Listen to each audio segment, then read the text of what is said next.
So much going on in the news today. I'm delighted to have with us Thomas Paine of True Pundit. How are you tonight, Thomas? Hey, Jason, what's up, man? Not too much. I've got my True Pundit baseball shirt on, so I'm in the spirit. Yeah, those things turned out pretty sweet. They really did. Really happy with those. I was surprised. Can people still get these if how well they turned out. Can people still get these if they sponsor True Pundit in some way? Nah, it was like a limited time thing. We hope to get a store up in the next couple of weeks. Cool. We're doing a lot of different stuff, so I hope to get some kind of store up where people can get hats, and we want to have everything embroidered. I don't like cheap stuff, like things that look cheap. So right, exactly. That's where we're at with that. Yeah. Well, I'm you guys in the middle. been... You caught me a strange time because we got these Comey memos are breaking now as we just as you called, and it's it never ends. It's like I said, let's do it at 9 o'clock because I figure everything would be, slowed down for the day, and then at 8:30. Or 8:20, I get notice from Washington that these things are going to start coming out from Associated Press and from Fox. Right. And I'm saying it's going to run into the show, but I mean it's an FBI show, so we'll just kind of go with the flow, I guess. Breaking news while we're on air, I guess. Absolutely. And I was talking to Robin earlier. She's not available to join us right now. But I was speaking to two other FBI sources, and one of them was telling me that nobody has spoken about this, but James Comey is actually possibly in a lot more trouble than we've been led to believe. He was on with the fake yapper on the fake news CNN talking about how, he asked a friend to leak these documents or whatever, but he did not follow appropriate procedures to declassify the documents, and he released that information after he was fired. So according to this source, who hopefully will be joining us in the future but wasn't prepared tonight, he's saying that Comey has broken the law by leaking that information. What do you make of that? Well, there's certain things, like I saw one a little while ago that came out where he's talking about conversations he had with Trump in the Oval Office that would be protected by executive privilege, and what he told Trump about a Russia investigation and Trump's reaction. You can't say that. You can't do that. I mean, it's just, it's no different than leaking something that's classified out, whether you're still FBI director or whether you're not. I mean, when I saw that, you have to remember, none of us have really seen any of this stuff. Right. Saw that 10 minutes ago. As soon as I saw it, I said, now he's got a problem. I actually tweeted something out like, he's got a serious problem now, just from that one alone. That might be the one that sticks out from, they said they released 15 pages tonight. I don't know how many tweets that is. I mean, how many memos it is. I think it's maybe 7 or more memos, but I mean, he leaked 7 memos. So that one I saw with him, what he told Trump about the Russians have tapes of him with a prostitute or prostitutes, and the Russians purport to have tapes of him with prostitutes, and then he wrote Trump's reaction. I mean, what's more sacred than U.S. president meeting with the FBI director? Who in their right mind, if you were president, would ever think that would end up in the media? I mean, it's crazy. So I think he really has a problem here. He's walking around like everything's great, and he's on this book tour and everything. I don't get it. He's a lawyer. He's supposed to be the smart lawyer. Just shut the fuck up if he was smart. I mean, I'm sorry for saying that, but what is he? I mean, he was the leader of the FBI. Didn't he learn anything when he was in law school, or didn't he learn anything when he was in the FBI? There's criminal investigations underway, and he's out there talking about everything. We're sitting here saying this guy's lost it. Maybe he lost it. Maybe he thinks he's in some kind of netherworld where he's not going to be held responsible for things, but when I saw that, and they continue to roll out, we have a story on it. We keep updating it on True Pundit. You know, these things continue to leak out.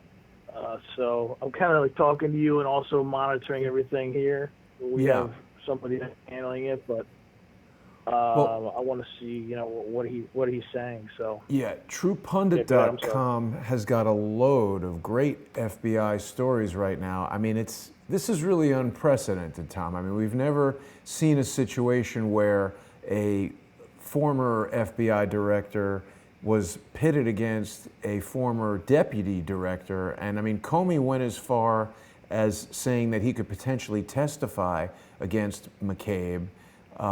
We've heard that McCabe has violated the Hatch Act.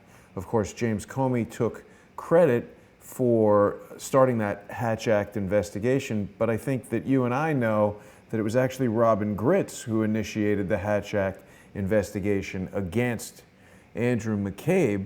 And of course, James Comey, on this book tour that you just mentioned, last night he had the, unfortunate for him, fortunate for viewers, had the occasion to encounter Laura Loomer. I helped Laura put this video together.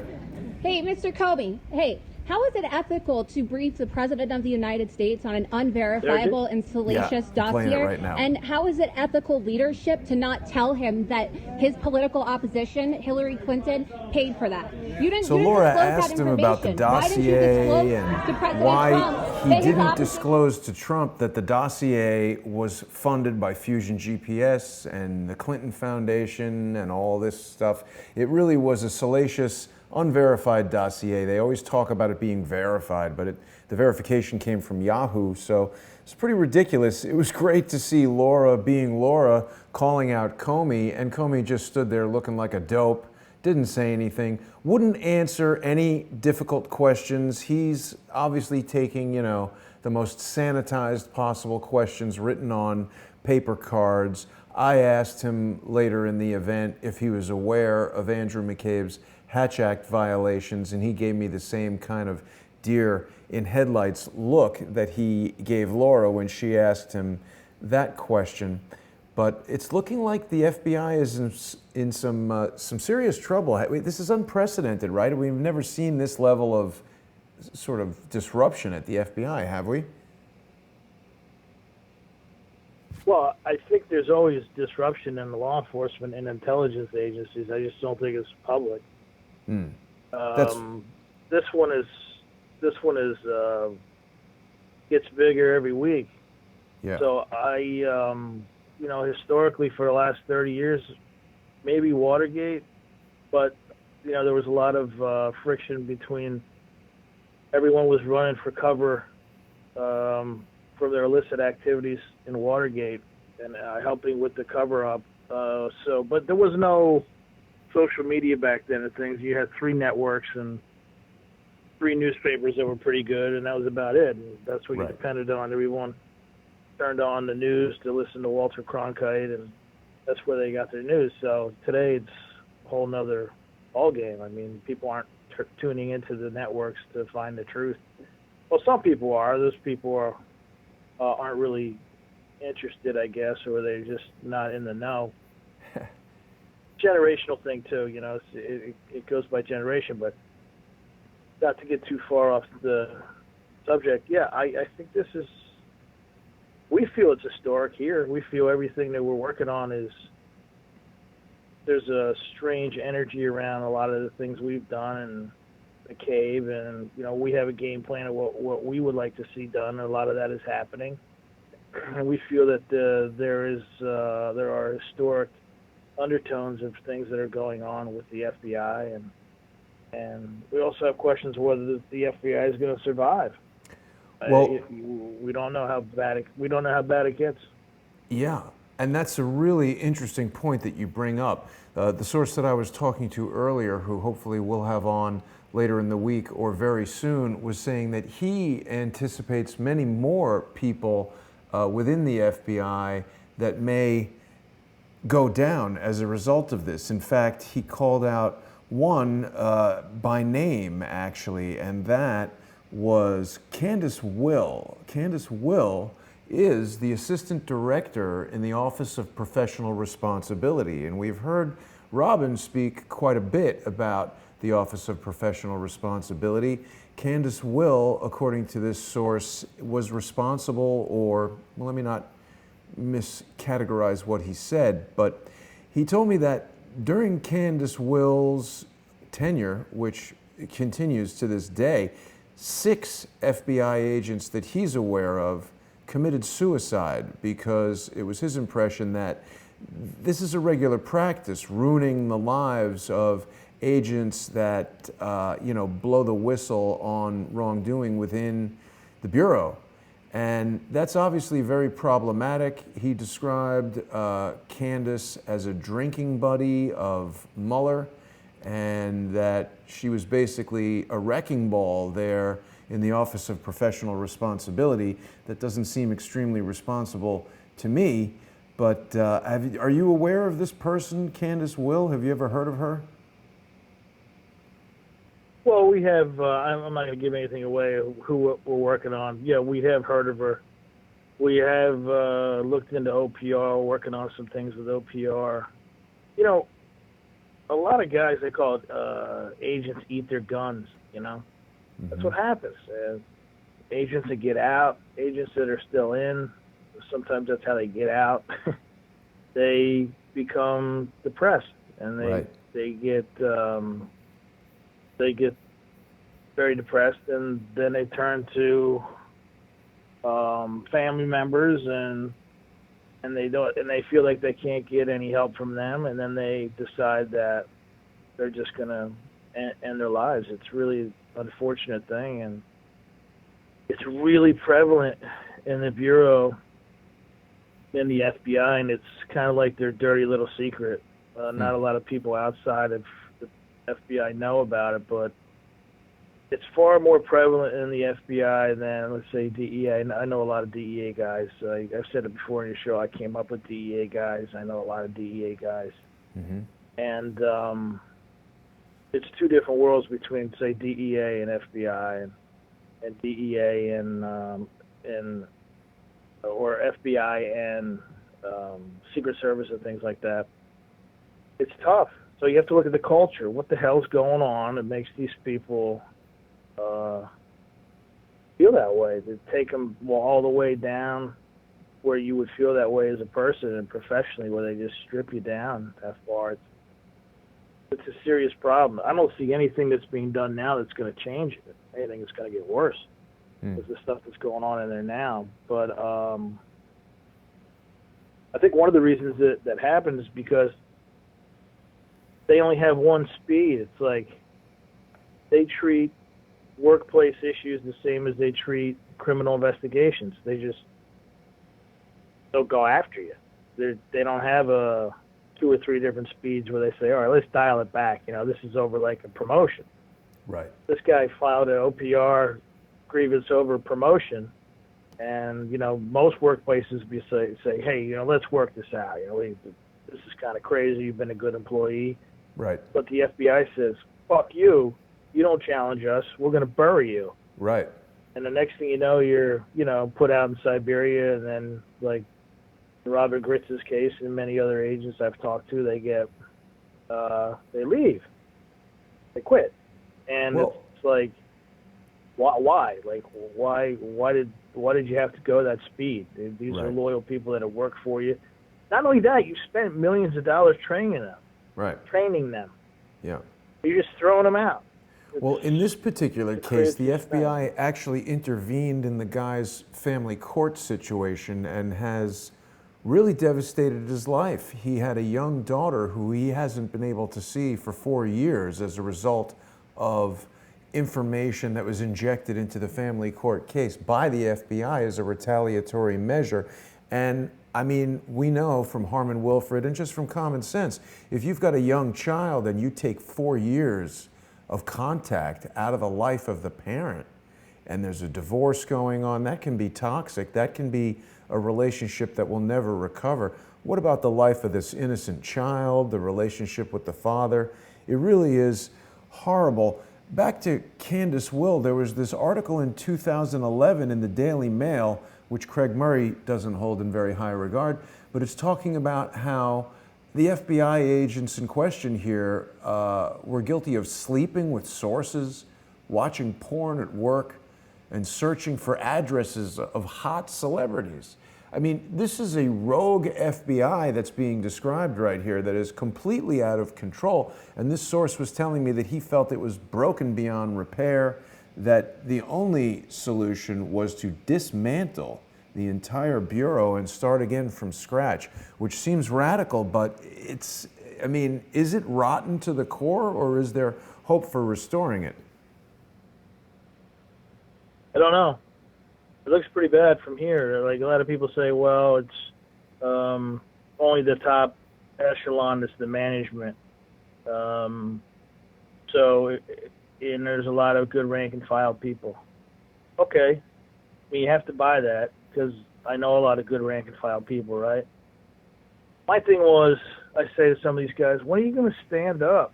When are you going to fucking stand up? You're supposed to take an oath to protect the Constitution. That also goes against your employer, right? Mm-hmm. Like, to me, stand up means, fuck this, man. This is wrong. I have to stand up. And if I lose my job, that's the way it is. So they're not doing that, okay, right? If they did it, it would be fixed. Right. Because they wouldn't allow this type of behavior to be so widespread. So right. The fact that they're not doing it, they think that they're going to save their jobs. Actually, to me, from what I'm hearing from the White House and other places, they're not going to have a job. Right. Well, to be fair, Tom, you might not have a job because there might not be an FBI. That's right. And to be fair to these rank and over. Right, it's definitely far from over. But to be fair to these rank and file agents, I spoke to FBI whistleblower Michael McMahon back in August of 2017. I actually spoke to him again today. But, these guys are sharing certain insights and complicated aspects of the FBI that are shedding some light on some of the questions that you have. These honest rank and file agents who may in fact want to come forward, they are not protected by the U.S. Merit Systems Protection Board.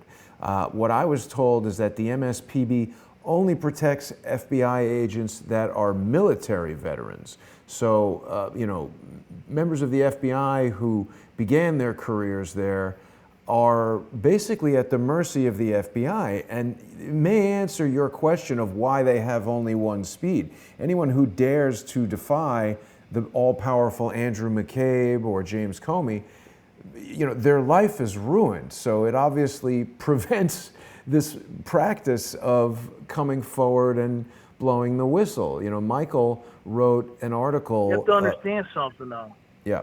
Yeah. Your life is not ruined. Okay? You made a choice to be an FBI agent for a reason, right? You had something in mind.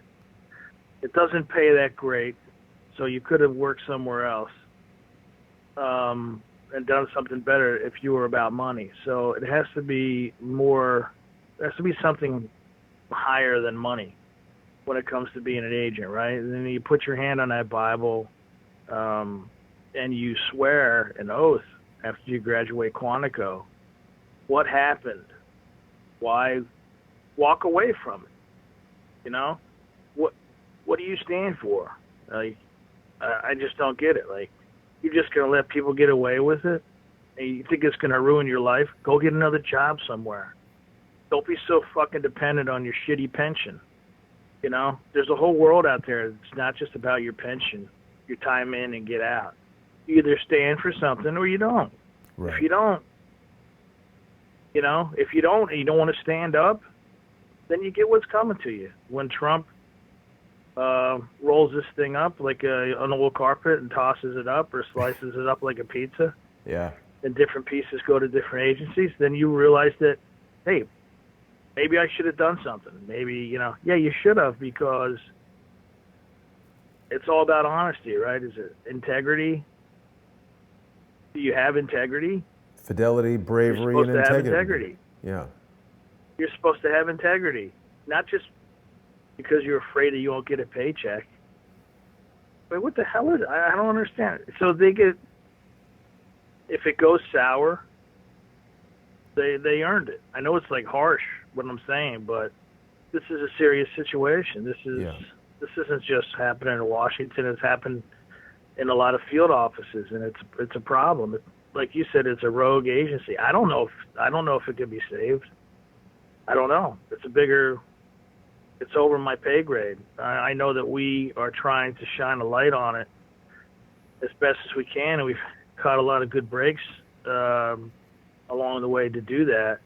But maybe it's too big. It's too deep. There's too much, you know? Yeah. And when you see Congress trying to hold on to these memos and things like that, and they won't release, the Department of Justice won't release documents, they understand that these things are problematic, and the picture is much worse than what we're seeing. We're only seeing the part of the iceberg that's above the water. You know, the part of the iceberg that's below the water is 10 times the size of what you see. So I think it's going to get really bad. Huh? Yeah, I think it's going to get bad, and I think they know it. Yeah. And I want to come back to that. Rod Rosenstein has been behaving kind of strangely, and True Pundit has been absolutely killing it with the reporting on the FBI stuff. But before we get off of Michael McMahon, I just want to point out this article that Michael wrote for The Hill in May of 2017 about protecting America's intelligence agency whistleblowers. And of course, Michael was the former agent who blew the whistle on the problematic vetting. And this was during the period that Imran Awan and all of his family were given clearance to, have access to the congressional IT system and all the stuff we've heard about for so long, that Imran Awan case getting kicked down the road like a can of Diet Coke by Chris Gowan, the weasel-like attorney that is representing Imran after all of his experience working with the very corrupt Clinton Foundation. I wanted to turn, Tom, to this article that you guys have in True Pundit about Rosenstein telling Trump that he's not a target in the Mueller probe. Is that weird, or is that just me? I wouldn't believe anything that comes out of that guy's mouth. Right. I don't believe it. I mean, here's a guy, he signed one of the FISA warrants going back to the election tampering that we've seen, and the FISA memo that was unclassified has his name on it, and has his name on a couple of the packets of paperwork that went in front of the FISA court. And the guy's been around too long. First of all, he's from Maryland, right? Mm-hmm. I was talking to somebody about Maryland. Maryland has its own, Cummings and that whole crew, and they have their own way of doing business. If you talk to FBI agents in Baltimore who get transferred in from other places, they're like, what is going on in this place? Like, Maryland's,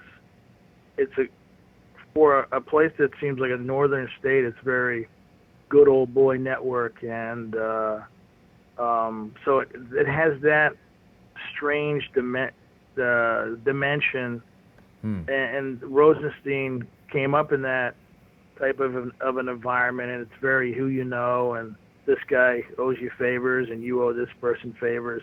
Right. And that's just the way it is, the federal system in Maryland. And I'm talking about Baltimore and Greenbelt, the federal courthouses in different places. So the very fact that he was a survivor and that he was able to prosper in that system as U.S. attorney out of Maryland tells you that he's a political animal. And right. Swamp.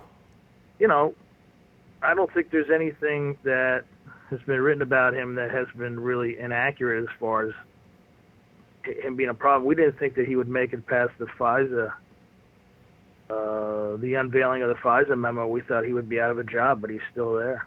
I don't know why he's still there. Didn't he appoint Mueller? Yeah, he appointed Mueller, and we can go back and look at that as well, but it's not that sexy. I mean, this is pretty basic. They've been friends for a long time, and of all the people that got appointed, he got appointed. They're both implicated in the uranium one. Exactly. As potential fact witnesses and maybe even suspects, So they're both implicated in uranium one, and here they are running the investigation. Trump-Russia investigation. Yeah, it's crazy. You can't make this stuff up. It's like out of a comic book. Right. It's like the comic book villains. It's like they draw these things up. It's like, oh, well, let's have this. It's the same. It's completely insane. It gets crazier every day. Now, Thomas, I'm sure you know this, but the AP is reporting that the Comey memo has just been leaked online. 15 pages of Comey memo. Yeah. We have all the memos on True Pundit. We have all of them up. The actual memos are up on True Pundit in a story at the top of the page, and on our Twitter, the full memos. People should definitely be checking True Pundit for the latest FBI They were leaked news. out. They were leaked out, and they're on there. They've been on there for 20, 25 minutes. Well, since we started talking, we had them up. We had bits and pieces up, and then we just got them all up while I was on the phone with you. So, I mean, there's a lot of stuff going on. It's I don't think that I don't know what Comey is doing, what he's drinking, what kind of elixir he's on, but I'd like to have it when I'm in a bad mood, because he sure seems pretty jovial, happy-go-lucky. Yeah, he's cruising around, he's talking he's on talk shows, making jokes. Although his appearance on The View didn't go so well when they told him that 11 members of the House had sent him up for a criminal recommendation, right? Criminal recommendation. He was supposed to be answering softball questions, and it got kind of ugly on The View. And I said, if this guy can't handle himself on The View, what the hell would happen during a criminal trial? It'd be like a bowl of Jello up there. Yeah. They would never get that far. These guys would sing like a canary. They'd rat everybody out. Believe me, they're not gonna. None of these guys have the balls to go up against the FBI and the Department of Justice in a criminal trial and let it play out in front of a jury. These guys are milquetoast. They're lawyers. They'll deal everybody down the river. They'll sell everybody down the river. Whoop! Somehow we lost Tom. We'll get him back.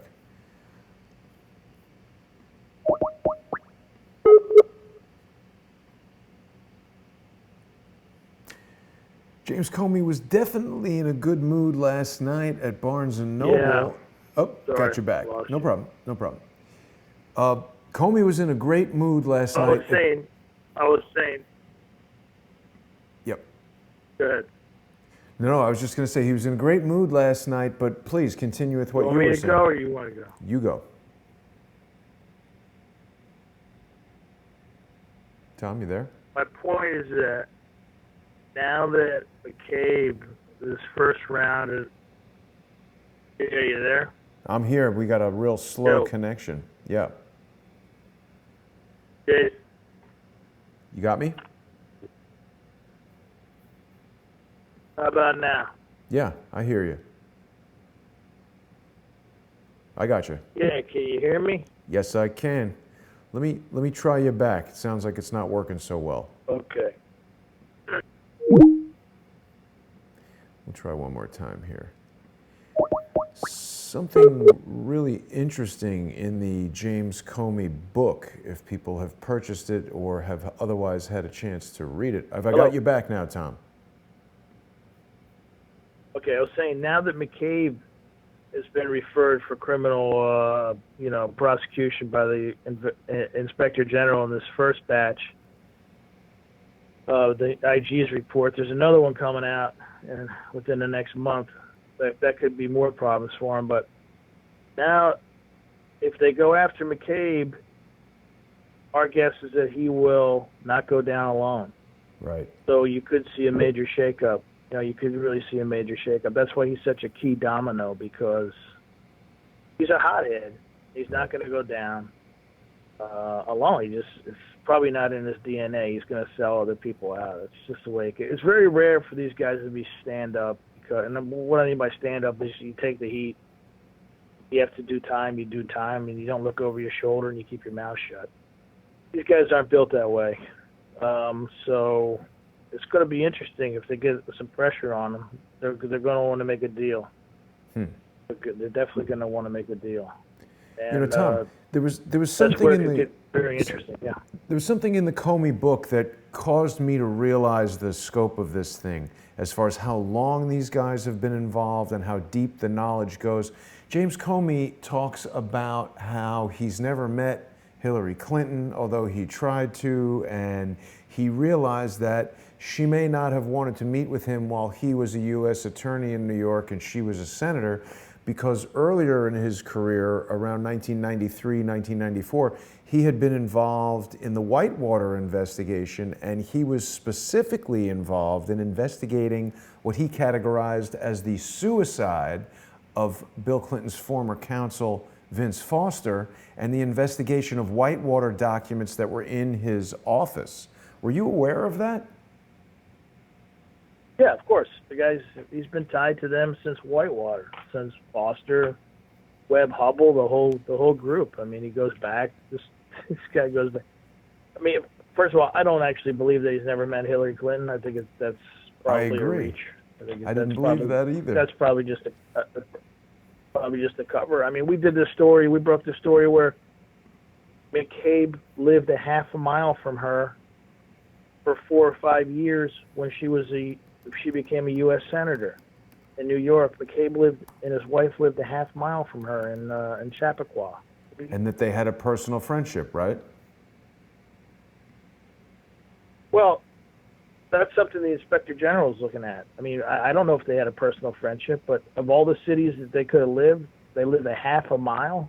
And Chappaqua, that's like 6 houses, 7 houses, not even. I mean, Chappaqua is a very, very ritzy place, very upscale place. Tony, they would call it, very Tony suburb of New York, a Westchester suburb of New York, and a half a mile. I mean, these things just aren't a coincidence. Right. You know? Right. It takes on a life of saying these guys might be, assets or something. Are they Clinton assets? I mean, why would you're in the FBI New York field office, and you live a half a mile from senator from New York who happens to be former first lady, whose husband happens to be president of the United States at one time. Right. At some point, happenstance goes out the window. You start to think, wait a minute, maybe there's something more to this. Right. Huh? Yeah, and why hasn't the mainstream media ever? Why didn't the mainstream media ever report that? Why were we the first people to come across that? I mean, this goes back to 1999 to 2003, 2004. Right. It's 2018.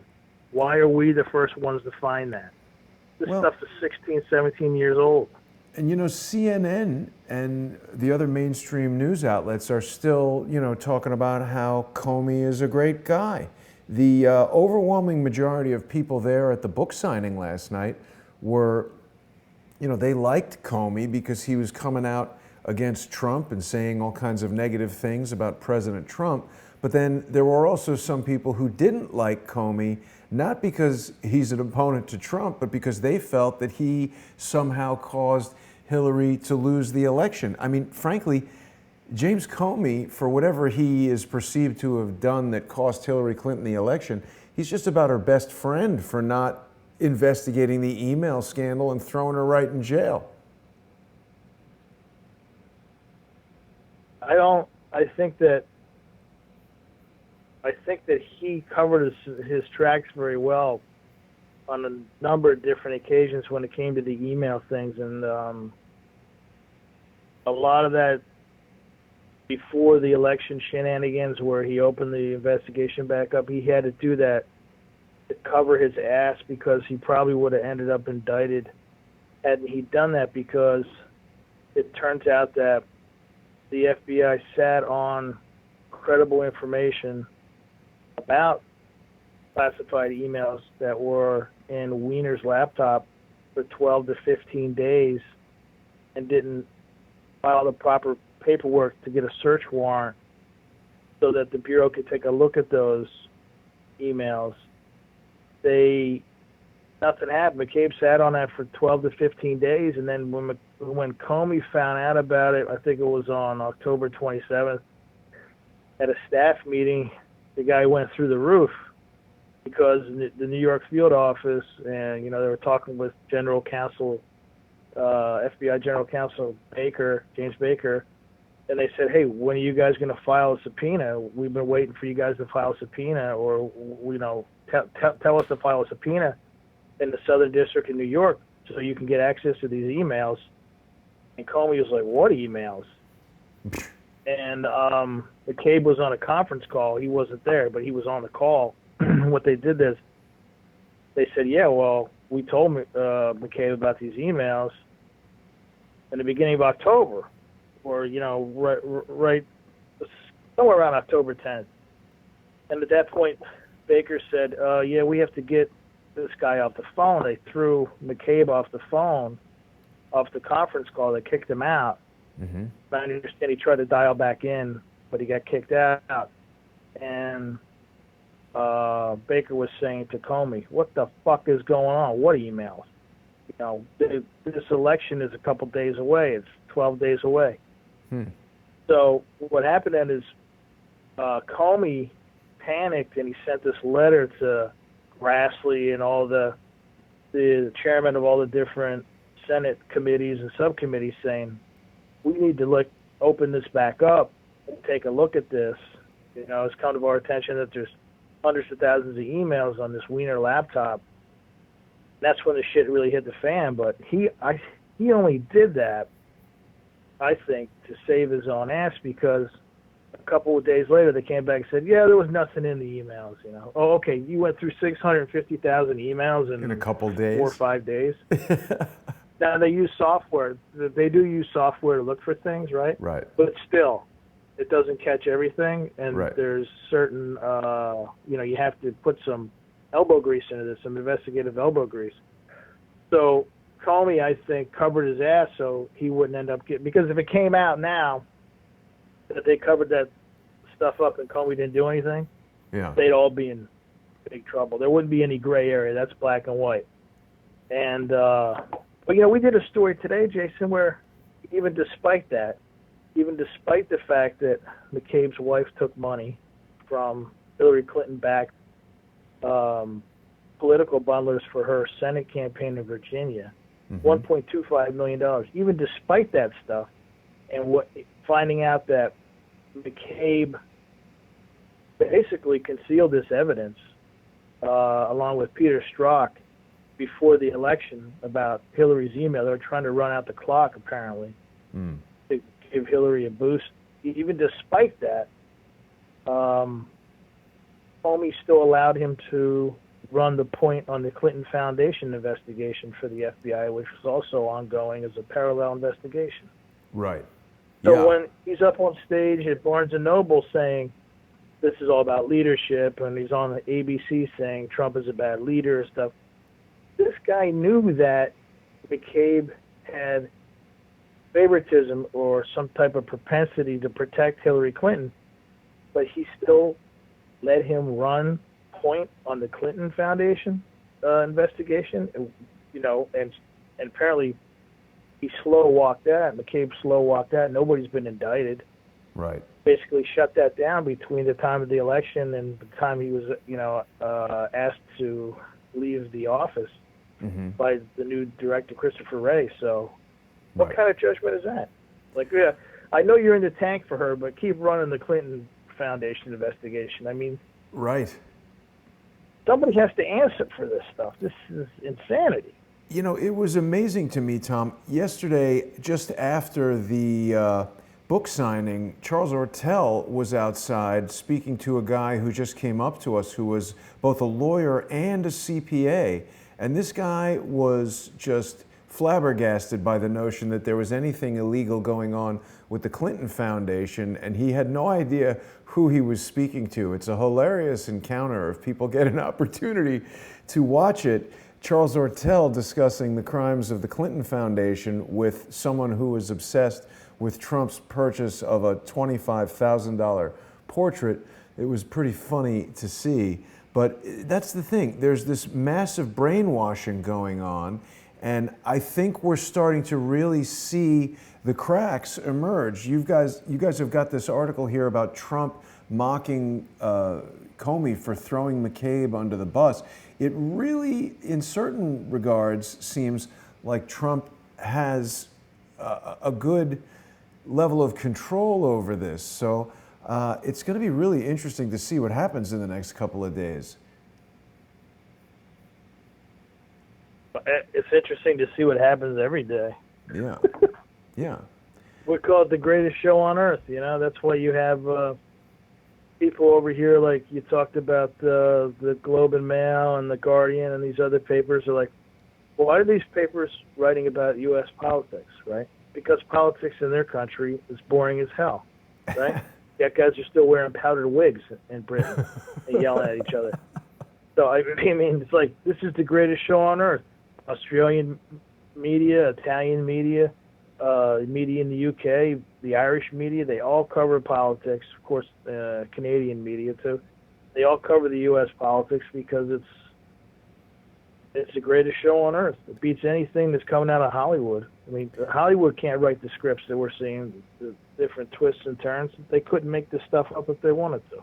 Let me take you back to Rosenstein for a minute, Tom. Do you think that he is telling Trump that he's not a target in the Mueller probe because he recognizes that this whole entire probe is about to fall apart and, in fact, Rod Rosenstein is possibly facing an indictment? There's too many moving parts in that. I mean, I wouldn't pretend to know what Rosenstein is doing or why he's doing it.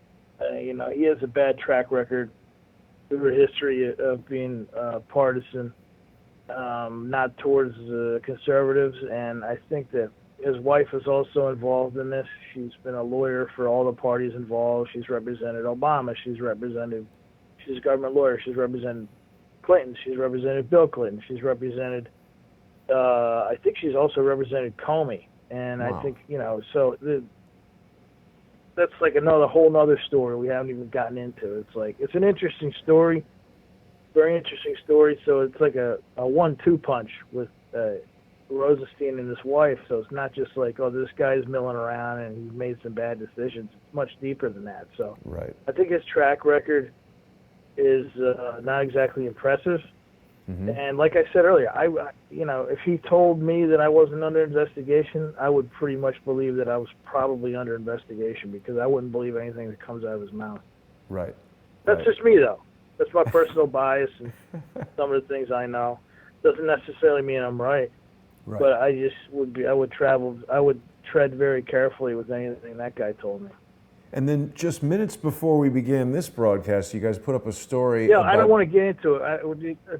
Just real quick. Yeah. You know, he's got a tainted past, okay? Mm-hmm. And I don't want to get too much into it, but you know, he might be being looked at for something too. We've come to find out that it's been going on since 2009. He might be a target of something going on, and if that breaks, I just want to, put it out here that I mentioned it. And this isn't like some kind of a crystal ball thing. I mean, we know that something has been linked to him since 2009. He's used his position in the government that he's being looked at. And if that breaks, he's got bigger problems. And one of the guys here told me that's why he hasn't been fired, because they want to keep him placated and think that is safe because he's already being looked at for something. Well, Charles something is much talking bigger about than. Yeah. Go ahead. Something much bigger than what? And all this. I mean, this is a guy who's plugged in. He has a lot of access to a lot of different things. Yeah. If he's dealing things out the back door, for instance, for different people, classified information, same kind of thing Hillary was being looked at, right? Mm-hmm. If he's being looked at and something would break along those lines, Don't be surprised. Right, right. The other thing that this FBI source told me is that Comey did not follow appropriate procedures to declassify the documents that he released. I might have already said that after he was fired. So all of these guys are facing huge problems. And then just before we began this broadcast, True Pundit had put up a story about Rudy Giuliani. It's confirmed now, has joined Trump's legal team. And, most people remember Giuliani as the mayor of New York on 9/11, but of course, he was an incredibly aggressive prosecutor, went after Mark Rich, went after the mob in New York City. What do you make about this development? Well, it's a good move for Trump. Said that when he was a prosecutor, assistant U.S. attorney in the Southern District of New York, and that's where Michael Cohen is having his problems right now. And a lot of these guys in justice, he knows a lot of these are career guys that he came up with. It makes a lot of sense for him to be in the mix on this. I think it's a good move by Trump. He knows a lot of players. Southern District of New York is a very unique place. A lot of things that come out of the Southern District. They have their own way of doing business, and they're not prone to dealing with outsiders. He's not an outsider, so he's in the know. He knows the players. He knows the field. I think it's real smart move for Trump. And Giuliani, if he's going to work with Mueller, he's also a seasoned investigator. He knows the ropes. I think he wants to get in and try to help him as much as he can, as quickly as he can. Mm-hmm. And I think he's probably going to do that. But it's a huge advantage that he knows the playing field, because it is a very unique place. It's not like any other. It's not like working even across the bridge in Brooklyn. It's in the Eastern District. I think it's different place. They have their own dynamic, and they're very territorial. So I think it was only a matter of time, and it should benefit Trump. Right. Now, if I had to guess, I would say that True Pundit is not a big fan of Michael Cohen. You've got this story asking if he is an FBI rat. And Trump insiders are worried that he might be taking the government cheese and could be ready to roll over on Donald Trump if appropriate pressure is applied. What do we think? He doesn't look happy at all in this photograph, Michael Cohen. He's been a friend of Trump's for many years, and he's been his lawyer for many years. Why do we expect that he would so easily roll over? Well, they've turned his life upside down, and there's no expectation of loyalty in today's day and age, so. Even to the president, who could pardon him? Well, it depends, right? It depends on what happens. But the story was about a Trump advisor telling Trump that he's got to be wary of this guy. Things have changed since he got raided. Right. It's not business as usual. The guy was saying the guy could be a liability, because the next 2 or 3 times, in all honesty, the next 2 or 3 times you talk to the guy, he could be wired up. Yep. You don't know if he's already trying to cut a deal with. We're not saying he's a rat. We're saying there's a concern that he is a rat. Historically, and if you run the numbers, he may very well turn out to be a rat. So, just playing the odds, why would you want to talk to a guy like that or have any dealings with a guy? You almost have to flick a light switch. We're losing you there, Tom. It's like, still there? Yes. It's almost like you have to flick a light switch and you can't talk to the guy. It's over. But it seems like this is what they're deliberately trying to do to Trump, right? To take all of his closest confidants, all his best people, apply pressure to them, discredit them, say they're under criminal investigation. We see these tactics being applied all over the place. A lot of people trying to do these same types of things to me. inserting people who are, turning against me or being revealed to be something that they're not, and trying to apply pressure to me in a similar fashion. I mean, these are deep state tricks. It seems to be just taken right out of a book, no? Well, they're taken out of a book, they're taken out of manuals, they're taken out of the school of hard knocks. This is the game. Mm-hmm. The same thing happens to us, right? Not on the scale of Trump, but Right. if you want to play the game, those are the rules. And I've told this to other people too. This is the way it is.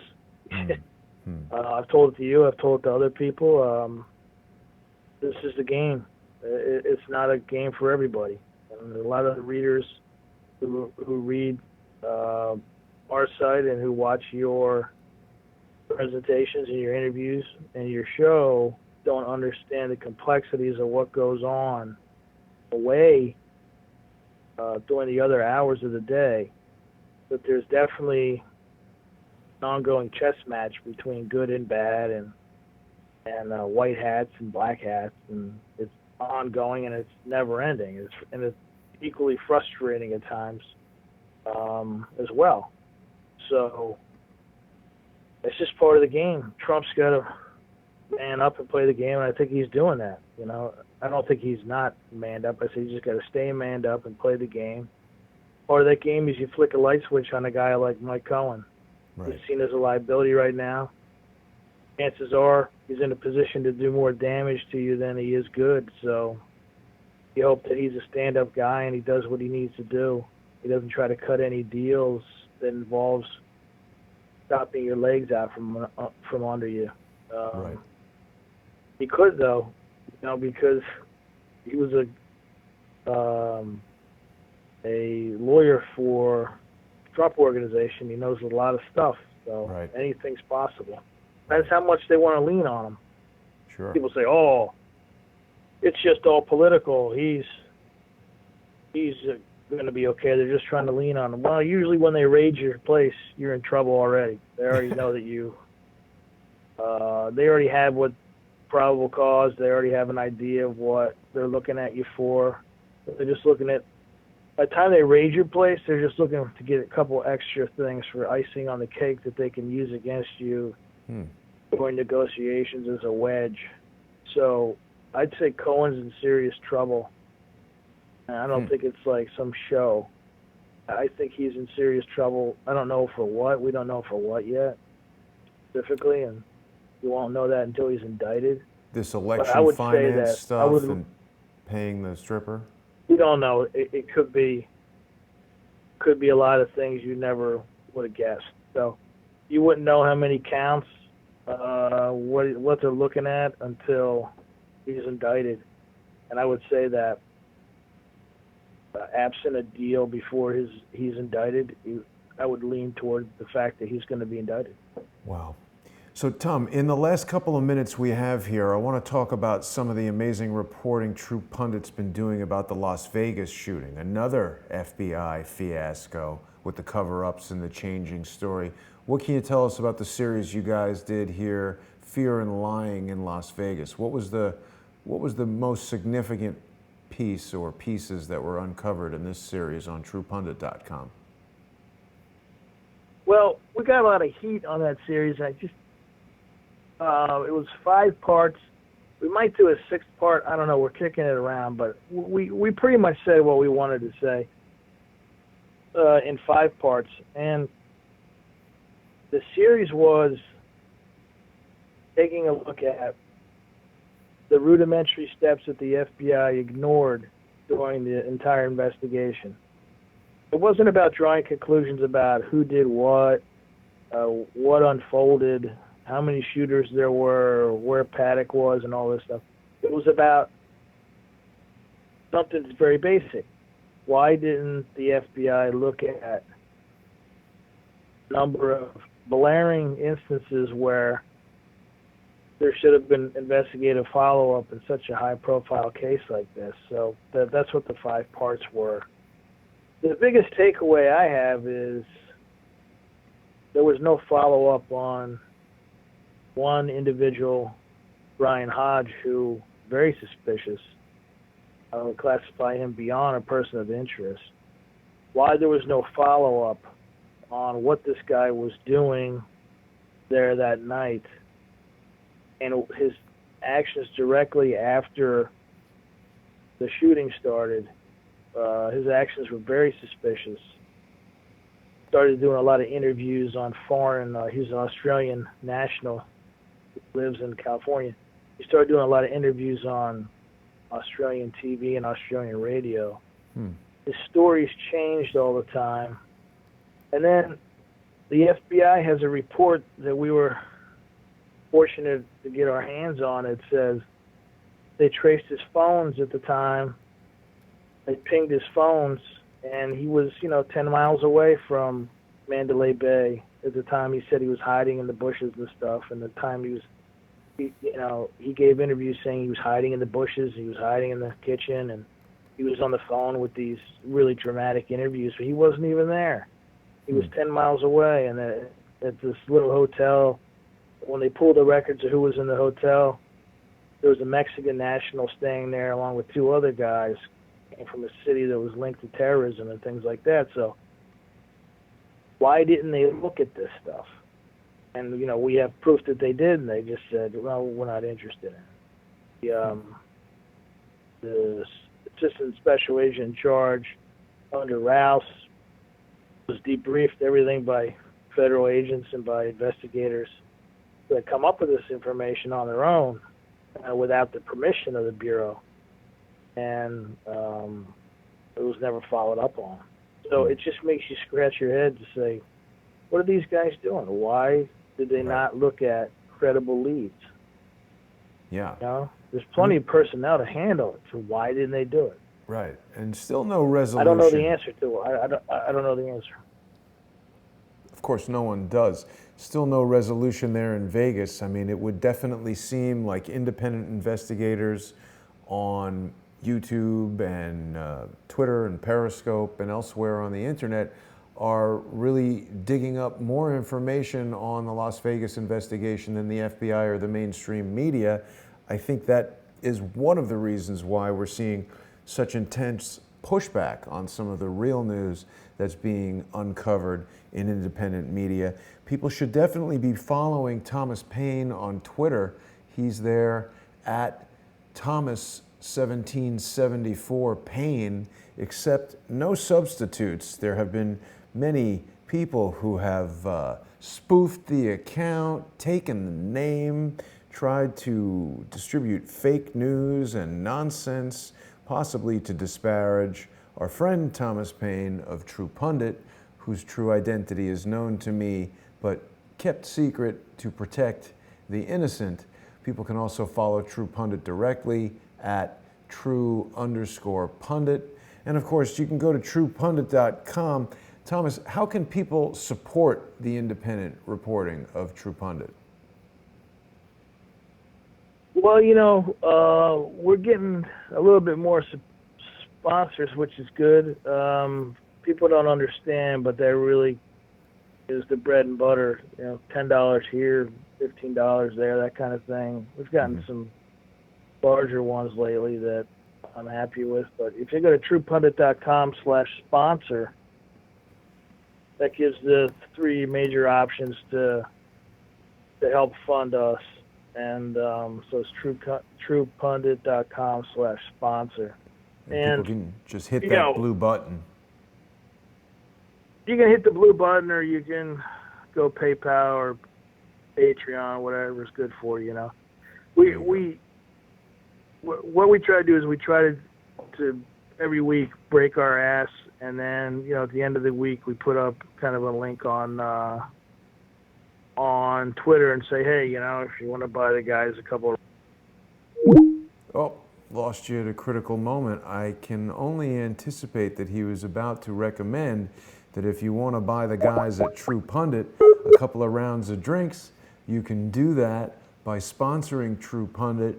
You can go to truepundit.com/sponsor, and there is a blue button there where you can sponsor True Pundit and keep independent media alive. Buy a couple beers for the guys over there at True Pundit. Is that what you're going to recommend, Thomas? Yeah, it's like, it's good. I was saying, we put up a link at the end of the week where people can buy. You guys usually go out for a happy hour if we have a good week. We've been having good weeks, pretty good streak going. This week was really good so far. I mean, we broke a big national story on Monday or on Tuesday, and we had a couple smaller ones since then, and happy with the way things are going. We just keep plugging away, just trying to follow the trail. Yeah, definitely. I always check True Pundit. It's got a load of great information about the FBI, and you guys have tremendous sources. It's really amazing the information that you're bringing forward. I always appreciate your input, your insights, and your support. Thanks so much for joining me tonight, Tom. I appreciate it.